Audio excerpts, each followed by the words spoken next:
What's going on, guys? Your boy Mason. We're back with another video, and in today's video, guys, me doing the updated November 2023 during the Overlord collaboration PVE tier list, guys. So we're gonna be doing the PVE tier list and the PvP tier list on separate videos. So today's video is gonna be PVE. I think we'll do tomorrow. We'll probably have the PvP video. But yeah, man, let's hop in. We're gonna be going over all the characters up till the release of the Overlord collaboration. And as you guys can see, I already have the tier list completely made here. So what we'll do is we'll talk about the Overlord characters, each of them, and why I rank them in their spots. And then we'll also kind of talk about like my tiers and what I was kind of going with the tiers right there. Now, you guys might be wondering, why is there no LRs? We do actually have them on this one right here. If you guys wondering where the LRs are, we do actually have the actual downloaded one that I have. So for the tier list itself, it wouldn't let me like add them in and save it because this was someone else that made the tier list. I don't know the exact person who made it, but yeah, man, someone actually made the like basis of the tier list and I kind of built off of it.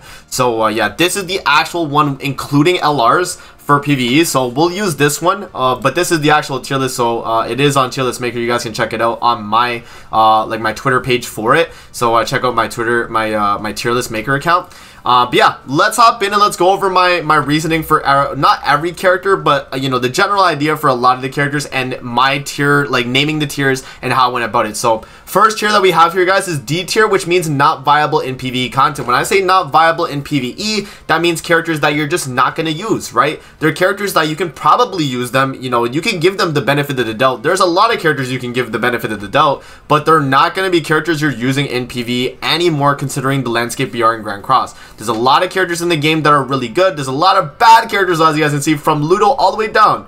So a lot of characters that are just not going to be used in PvE, and so this is one of the, you know, these are just some of the characters you're going to see in the not viable in PvE tier. So, you know, just as an example, like Ominous Nebula, he's a PvP character. You're not going to use him in PvE. Same with, like, you know, Ludociel, like he's a PvP character, but you're not going to use him in PvE, right? And then a lot of these other characters are just, you know, if they are in PvE unit, like, or can be used in PvE, they're really completely outshined by other characters that are already in the game, right? Like we look at like Goddess Liz, like she's obviously good, but we have LR Liz now, we have Light Elizabeth, right? We have replacements for these characters that do better in PvE in general. So yeah, guys, you can kind of scroll through here and look at all the characters here, but all these characters are just not going to be good, man. So that is the D tier, not viable in PvE content. Let's move on now to the C tier here. So the C tier here is going to be power crept in most content, but has a niche use. So there's, you know, a type of situation where, you know, maybe I would run this character or maybe I would run this character, right? As an example, right? We have like, you know, Green Ludociel, right? Like you're gonna run him maybe on like a boosting for like a goddess team in PvE, right? It's, you know, he gives what, 7% attack related stats, which, you know, can be good, but it's very, very niche. You have like a set like circumstance where you're actually gonna use it. Looking at some of the other characters here that fit this mold, so like guild boss units, like look at Camilla, like she's only really good at like one thing in guild boss, and it's specifically like one as well. So that's why she kind of fits in this like, you know, power crept but niche use, because she has that like one guild boss thing. Same with like Transcendent Bond and Hell, where they're kind of debuff oriented units, so they're, you know, because debuff oriented like characters don't really work too well in PvE, you know, they kind of have niche use, like Bond obviously giving the HP related stats to the team if they're human, Seven Deadly Sins or fairy, and then Hell obviously being a, you know, a good character where if you are able to apply the Source of Pains in whatever the PvE content is, you're gonna get some attack related stats. So those are just some like examples here for like characters fitting in this tier, but pretty much like you guys can get the idea. If they have some type of use in PvE, they're gonna go in this tier, right? So any type of like, you know, situational use in PvE, they're gonna be put in this tier, and that's the reasoning for all these characters here. You guys can check through, and these are pretty much the characters. Now moving on to the B tier, guys, we have the B tier, which is gonna be niche use in most content, but is made for one specific content. So they're, you know, made for something that you're gonna do that's gonna be, you know, like death matches or, you know, like demonic beast battle. Like they can work really well in the deer but not in the bird, right? Or they can be, you know, really good at Belmosa, but they're, you know, they're not using any other deathmatch, right? Like those are just a few examples. So like looking at characters like Cocytus, like he's made for one thing only, and that's just general PvE, right? Like he's good in, you know, final boss, he's good in guild boss, right, where he's increasing the HP, he's giving you the all stats. That's just an example with Cocytus right there from the Overlord collab. And then even looking at like Mikasa, where she's gonna be a really good final boss, guild boss unit as well, but she's giving the human allies basic stats only in PvE though, right? Which is why she shines in that, right? And then even like another example would be like Green Freya, because, you know, it's made for one specific content, being that Freya for her relic actually makes her usable on Nidhogg. That would be the niche use, right? You would only really use her on Nidhogg, and so because of that, that's why she's in the B tier. So you guys can kind of get the idea why all these characters are here. We have like all the like deathmatch characters, so like, you know, Zeneri, you know, Danafor Liz, right? You have all the Matrona Dians, or the Matronas, I mean, because the way they work is that they all give like, you know, giant allies basic stats, which is obviously gonna be really good, right? So yeah, man, that's pretty much that. And then we do have the A tier here, guys, which is going to be the universal for most PvE content, or is made for demonic beast battles. So we either have your really good overall, or you're made for a specific demonic beast battle. So when we look at all these characters here, we have Trader Melly, we have Albedo, we have Eller Lasvane, Eller Askenar. Like, these characters are usable in demonic beast battle across all of them, right? Like, you can use Trader Melly in the bird, you can use him in the deer, you can use him in Skull and Hati, Nidhogg, right? They all cover, they cover their bases, right? That you can use all these characters across all the demonic beast battles.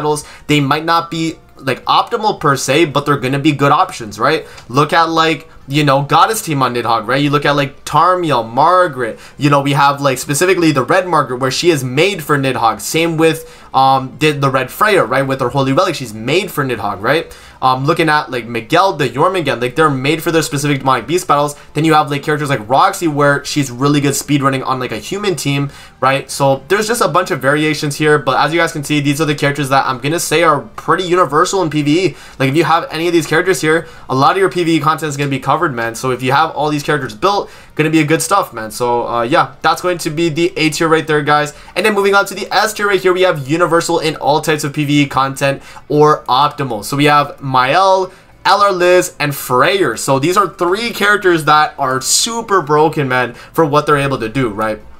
Freyr, for you guys that don't know, he got a holy relic fairly recently that increases basic stats of applicable allies, which includes Ragnarok or Unknown, based on how many are on the field, and you get 5% basic stats per. Also, Freyr has cancel stance, he has single target cleave, which does a lot of damage, he can hit past the damage cap with his ultimate. He is deserving of the universal and all types of PvE content because he covers the bases of all demonic beast battles and general PvE. You can use him across all of that, right? Very, very good character, so he's going to be in the S tier. Same with Eller Liz. Eller Liz is really, really good with a Goddess team, and alongside Mael, which is why we do have him in S tier as well, is that they are really optimal for all the hardest PvE content in the game. Right, so we're talking about, you know, Nidhogg, we're talking about all the other demonic beast battles, you know, final boss, like literally anything you could think of, guild boss, right? Like Eller Liz is super strong in guild boss, you get big basic stats, right? Like, these characters cover your bases for all PvE content in the game. If you're wondering what PvE team is the strongest PvE team in the game, I'm definitely going to give that to Goddess, right? Look at Eller Liz, look at Mael, look at Tarmiel, Margaret. These characters in PvE, they cover all demonic beast battles, guys. They cover all PvE content. So now let's kind of explain why I have the Overlord characters in their actual position. So I explained each of the tiers so you guys know, so that for future videos we can kind of just cover like the new characters we added to the tier list. But yeah, so A tier we have Albedo, right? So let's pull up Albedo on GC database and we'll kind of talk about it. So Albedo here is a really good character because she's able to do a lot of things, guys. She has the absolute defense start of turn, so that's going to be a taunt that decreases damage taken. She's going to have a 20% basic stat increase when putting up a stance, right? Which is really good. The hero increases attack related stats by 10% each time the hero takes damage, up to 5 times for 3 turns, right? Which is really good. And then if the hero doesn't take damage, she applies a damage dealt buff on the enemy, so they take more damage. She also increases the unknown race allies attack related stats by 2 turns if the stance effect is removed, which is very strong as well. And then the hero's basic stats increases by 7% for every unknown ally participating in the battle, man. Albedo is a deserving character of the A tier, man, if we really think about it, right? Considering the PvE content she's able to do with that passive, right? She has support with the attack related stats. She has the, you know, the stance effect, which if you guys don't know, amplify, right? Amplify is very, very strong. We look at like bird, right? You know, when you're fighting the bird, you want to have a ton of buffs, right? You can use them in that and you're just going to do a ton of damage, right? You have the counters and all that. Very strong. You can run her in Skull and Hati, where if you have her with like Eller Liz, right, and then you have like Freyr and then like the Thonar, like that's gonna be a good comp as well, right? You have a lot covered right there. You got the attack related up, you have the stance to counter the white dog, right? Good stuff, man, from Albedo. She, unfortunately, the problem with Albedo, I think, is that on the deer she is a little bit bugged. I think there is a bug for her, but I'm not sure if it's like completely fixed. But from what I know, she can freeze your deer runs some of the time, and can definitely be a detriment. But you know, she still is great in the deer as a blue option, right? You can still run her as a really strong blue option. She's great. You know, in Nidhogg right now, unfortunately, the problem is with Albedo and Nidhogg is that, you know, her counter damage is really lowered, right? I think they lowered counter damage on Nidhogg just so that they don't get cheesed by, like, you know, counter melee or anything like that, right? They didn't want a situation like that, and so they kind of future-proofed, you know, Albedo against being good in Nidhogg because of the way stances are affected in that. And so because of that, guys, I mean, it makes sense, right? Universal for most PvE content, or is made for Demonic Beast Battle. She's universal in most PvE content, right? You can use her across pretty much everything and you'll get some good benefit out of it, right? So that is where I actually do rank the Albedo right there, guys. Moving on to Cocytus here. I think Cocytus is the next character we have in B tier, right? I don't know exactly where I put Ainz actually. Do I have Ainz on this list? I'm actually not too sure where he's at. Oh, right here. Yeah, okay, in C tier. So we'll talk about him. So let's talk about Cocytus, man. Let's go back and we'll talk about him. So Cocytus, the thing is with him, right? He is literally made for PvE specifically, right? So you would think he's really, really strong. But the reason why we have him in the B tier is because he's niche, right? You're not going to use him in all PvE content. He gives you HP buffs, which can be good, right? You know, every time you remove a debuff, you gain HP up to, what is that? 5 times 8%. So you have 40% HP. And then with his Holy Relic, every time you use a skill, you get 10% all stats for the entire team. The main benefit you're going to get out of Cocytus here is that you're going to be able to use him in, you know, like final boss. You're going to be able to use him in guild boss, right? Those are things that you want to have a ton of HP. You want to have a ton of all stats. So that's where Cocytus can actually provide a pretty good benefit. So that's why he is in the B tier, and you know, he's kind of niche, right? You know, he's made for kind of one specific content, or he's like niche, right? So that's kind of his slot, and that's why I have him in the B tier. Now, moving on to Ainz and Shaltir, guys. The reason why they're not too high on the PvE side of things, I'll open up both their pages here. So we'll have both of them up. But yeah, the thing is with them is, like, you know, Ainz, you know, he only has the basic stat part where it actually works in PvE. I think the PvP part is when you have the death brands, right? The PvP is only for death brands. You're not able to use those in PvE, and you can apply the death sentence either, which is a big part of his kit as well. So because of that, right, you don't really get too much usage out of him. So he's either has a very niche use, or he's completely power crept by other characters where you're gonna use, like, you know, I would rather use Albedo in pretty much all the Demonic Beast battles than use Ainz, because I don't think he's really going to be providing much, right? He just has increasing basic stats for himself, and his Verdict card is not going to do a lot of damage since you can't apply the death brands, right? You're not going to be able to apply this. So because it's a PvP oriented thing, right? And then the attack related lowered, you can't really apply a debuff like that, so it's not going to be too great. And then his ultimate here is also another Verdict effect as well, so not too good for Ainz. That's why he does fit in this, like, tier right above the, like, you know, not viable at all. Like, you can still use him, but he's not going to be, like, super insane where he's going to be you know, just doing better than, like, all these other characters in, like, B and A tier. Like, he's not at that level, you know. And with Shaltir, the problem with Shaltir is you can't apply debuffs on enemies, right? So you literally can't exploit this effect. You can't get the times 2 damage against, you know, bleeding enemies, and you can't get the times 2 critical damage. You don't get that because you're not bleeding most enemies in PvE. That's the problem with Shaltir and Ainz, is that, you know, they're more centered around PvP and not necessarily PvE. The thing is with Albedo versus both of them is she's super flexible across both because her passive doesn't, you know, exclude PvE. She's for everything, right? Which is super strong.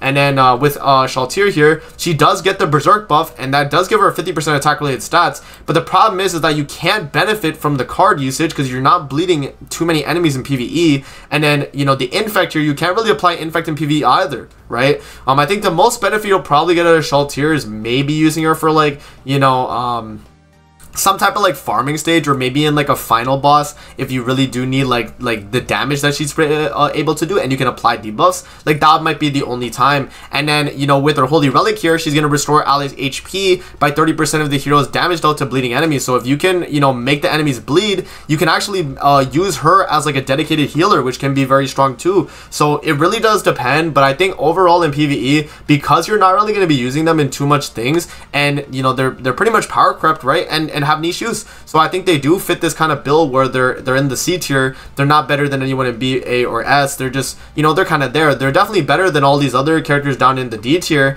but they're not going to be doing too much more than that. So Yeah, man, that is pretty much my tier list though, guys, covering the PvE side of the game. So you guys can screenshot this, or I'll scroll through the tier list here a little bit just so you guys can see some of the characters and where you would use them on your account for PvE content. But if you guys have any specific questions about any of the characters, ask them down below in the comment section below, and I'll try to reply to as many people as I can.